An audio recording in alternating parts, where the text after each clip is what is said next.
Hi! Surprise! I'm going to do a live reading from The Rangers, my newest novella tonight, with the lake as my backdrop. And I am not going to be wearing this cowboy hat the whole time because it's really hot for New York. Alright, here we go. The Rangers. Chapter 1. The first crime scene that they know of. Ella Fox woke to the sound of her phone going off. She rolled over to see that it was 3 in the morning and rolled her eyes before she slid the bar across to answer. "Ranger Fox," she answered, her voice showing she'd been asleep. She woke almost immediately at the sound of John Walt's voice. "Hey, partner," he began. "Sorry to wake you so early. We've got a homicide on our hands. Someone left a pretty mutilated body on the beach," he shared. Ella inhaled, hoping to capture the sleepiness in her voice, before she replied. "I'll be right there," she shared as she hung up the phone and got out of bed. She moved to her closet, where she pulled on a pair of jeans and a button-down before grabbing her badge and gun to meet John at the crime scene. Ella drove to the location. John sent a ping to her on her phone and found herself on the beach before the sun was even planning to begin to rise. "What do we have?" she asked, making her presence known. John moved aside to allow Ella to view the body. There were cuts all across the poor woman's frame, none all the way through. She crouched down to get a closer look, scanning the body for anything that might jump out as the cause of death before she spoke with the M.E. After she evaluated the body, she stood and turned to Walt. "Has the M.E. ruled on a probable cause of death?" she asked as she had an idea of what it was from her own examination. "Do we have an ID on the Vic?" she added. Pause. I should preview reading these myself before I read them to you guys. Sorry about that, everyone.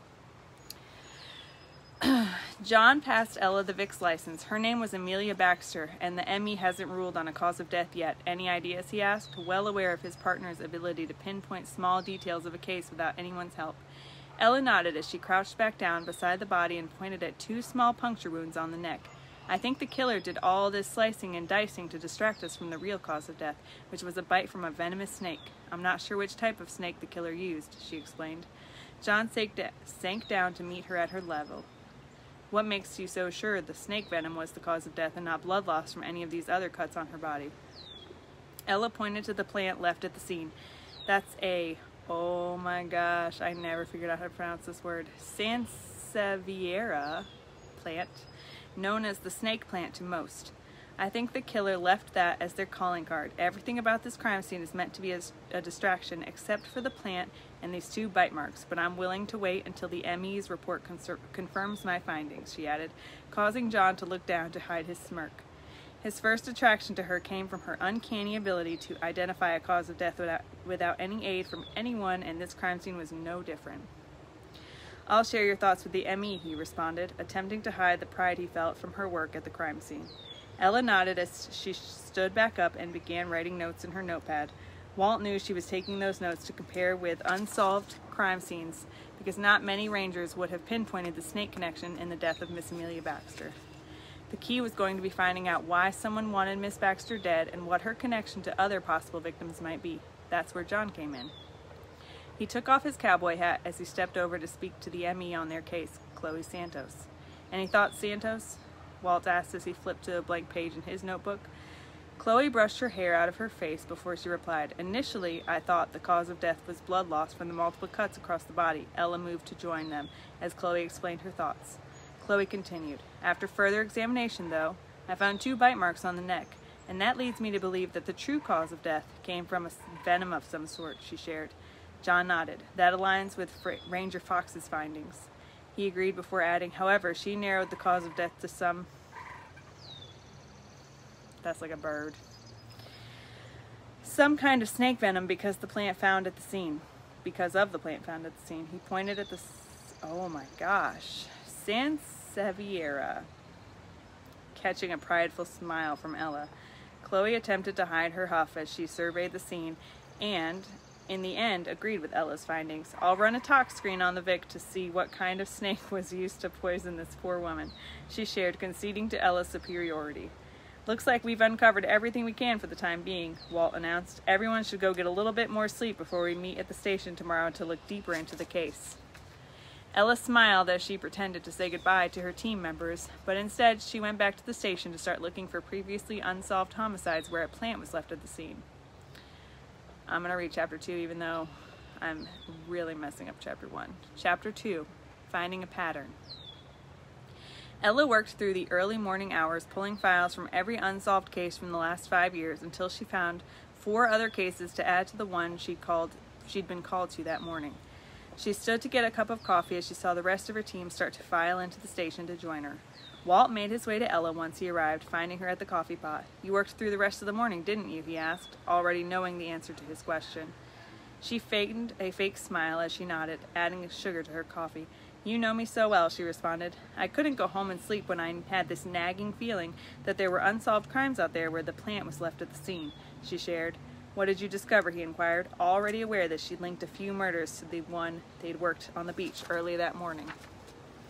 Ella smiled proudly as she led John to her desk, where she had 3 other files pulled up. These 4 women were murdered with some sort of toxin, even though they were also mutilated. Tara Anderson, Alice Smith, Jamie York, and Sarah Hart. The main thing that ties them together is the plant left at the scene.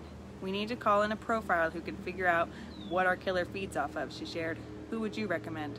Walt looked over the files, instantly able to see what she'd pieced together after she'd shared her thoughts. "We usually call on Edward Kelly, but we'll need to pull these ladies' phone records and possibly GPS history for him to be able to find a connection. Have you already started work on a warrant?" "Of course I have," Ella replied. "I was planning to be here late tonight to go over the records. Do you have any plans for tonight?" she asked, aware of how they'd been dancing around their feelings for each other since they'd become partners. Walt looked down to hide his blush, feeling as if it was inappropriate considering the circumstances. "I don't have any plans. Why don't we spend the day looking into Miss Baxter's family and friends, and tonight you can pick out the takeout while we compare the other cases to our current one," he suggested. "It's a date," Ella agreed, regretting her words immediately once she saw John's face. "I just mean, it's a plan," she corrected herself. Walt and Fox looked into the current victim's information and found she had a sister, Aubrey Braxton, both sisters unmarried. Ella knocked on the woman's door while mentally preparing to give bad news. The door was opened by a woman who could pass for Amelia's twin, if it weren't for the cuts across her body. "May I help you?" the woman they knew to be Aubrey greeted them. Walt took the lead, flashing his badge. "Miss Braxton, I'm a Texas Ranger, John Walt, and this is my partner Ella Fox. We're here about your sister Amelia. May we come in?" he asked, keeping his tone even as Aubrey's face was already crumbling from their presence. She gestured for them to come in and led them to her sitting room, where she took a seat. John and Ella did the same as she shared the news that her sister had been found murdered on the beach that morning. Once the shock wore off, Ella asked, "Was there anything or anyone unusual Amelia was hanging around over the last week or 2? Aubrey sat back and thought over Ella's question before she replied. Amelia did everything she always did, except she visited the corporate office of the company she worked for a few days ago. She had some concerns about the data they were sharing. It's called the Greek Ranch. I know her employment records won't tie to that name. For some reason, the company operates under multiple LLCs," she shared. Ella sat forward in her seat. "Do you have any idea what data she might have been questioning? That information might help us narrow down a suspect." Aubrey shook her head. "I'm sorry. I wish I knew the specifics, but Amelia only brought home the basics about what was going on at the office. If I think of anything, I'll be happy to call either of you and let you know," she offered. Walt nodded as he leaned forward and handed Aubrey his card. "Call me if anything else comes to mind that you think might help us with our case, no matter how small," he added. Walt drove them back to the station, where he sighed as Ella jumped straight back to work with the new information they'd gathered, even though it wasn't that much. He was happy Edward Kelly would be arriving the next morning to allow Ella to take a back seat for at least some aspects of their investigation. He moved toward her desk. "Are you in the mood for anything in particular while we work tonight?" he asked, pushing the usual takeout menus in her direction. Ella didn't even look up as she pointed at the Chinese place they usually ordered from during their late-night investigations. "I'll take my usual," she replied. Walt rolled his eyes as he picked up the menu. He wasn't sure how he was supposed to move to the next level with Ella when it was nearly impossible to pull her away from her work. He was also aware of how awkward it was that Chloe continued trying to get a date with him, right in front of Ella most times. "Chloe was pretty far behind you on this cause of death today," he stated, making conversation, hoping to pull her away from the files before her. The cases were important, but he knew it wouldn't be solved that night, so there was no harm. Ella looked up. "Yeah, she was pretty on top of things today." "Why don't you ask her out?" she asked, even though that was the last thing she ever wanted to see happen. Walt was surprised to hear her bring up Chloe's obvious feelings so abruptly. He sobered up and replied, "Chloe is a nice girl, but she's not really my type." I know she's into me, but that doesn't change anything from my point of view. Why do you ask? He asked in rebuttal. She was careful with how she worded her question, her answer.